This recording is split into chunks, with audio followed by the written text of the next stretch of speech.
I accidentally discovered my strict college professor's dirty little secret. My professor has been driving me out of my mind all semester, and it's not just because I have a huge crush on him. I know it's ridiculous to have such an intense crush on my professor who has to be maybe 20 years older than me, but I haven't been able to control myself since the first time I laid eyes on him. He is a 6-foot silver fox who rolls his sleeves up every time he begins lecturing, and I can only admit to the internet that he makes me blush just by calling on me in class. I have had crushes on all of my history teachers before him, and maybe it's just because he happens to be an Egyptologist instead of a typical historian, but he's effing irresistible to me. Before you judge me, he doesn't wear a wedding ring and has never mentioned having a family. See, the only reason I've had such an obsession when it comes to my past history professors is because I love what they teach. Ever since I was a kid I've loved reading history books about battle formations and legendary warlords. So when I'm sitting in a classroom listening to an attractive man speak knowledgeably about topics I'm so passionate about, some wires just cross in my brain and body and I fall head over heels for them every time. But Professor Kane is something else. I have never had a teacher who has taught me so many new details and facts about eras I've been learning about for years. It doesn't help that he has this smooth deep voice and a full salt and pepper beard.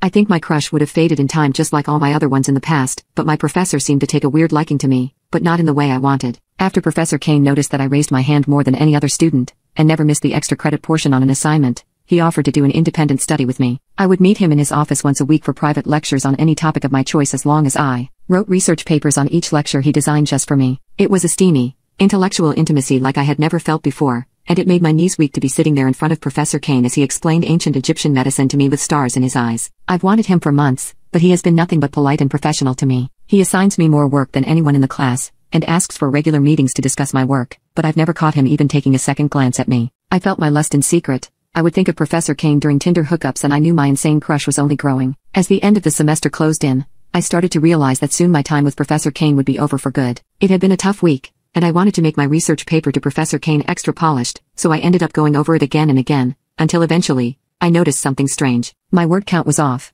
I checked it a billion times, but my document kept saying there were more words than I had written. I didn't solve the mystery until I highlighted every word in the doc and tried to change the font. That's what finally revealed the secret message typed at the bottom of my research paper. I was dumbfounded, but after I read the message, I had to hold the edge of my desk to keep from fainting. The message said I loved you in that tight little skirt today. The same day I had written the paper, I wore a short skirt to Professor Kane's private lecture. At first, I told myself I was delusional. I had to be, so I checked who had access to the doc and sure enough, it was Professor Kane and Kane alone. My heart thudded in my chest as I realized he was the only one who could have left the naughty message, and I felt 1,000 emotions in my chest at once. I wanted him, of course, I did, but to read his words so direct, so inappropriate, I knew it was wrong but it felt so effing right. I snapped out of my wild daydreams for a second to check the rest of the private research papers I had written for Professor Kane. My heart stopped beating in my chest and fell right to my stomach when I slowly discovered each and every one of the dirty messages that Professor Kane had been leaving in white text at the bottom of each of my papers. They had to be written from him. He would reference jewelry I would wear to his lectures and would constantly point out what outfits he likes me best in.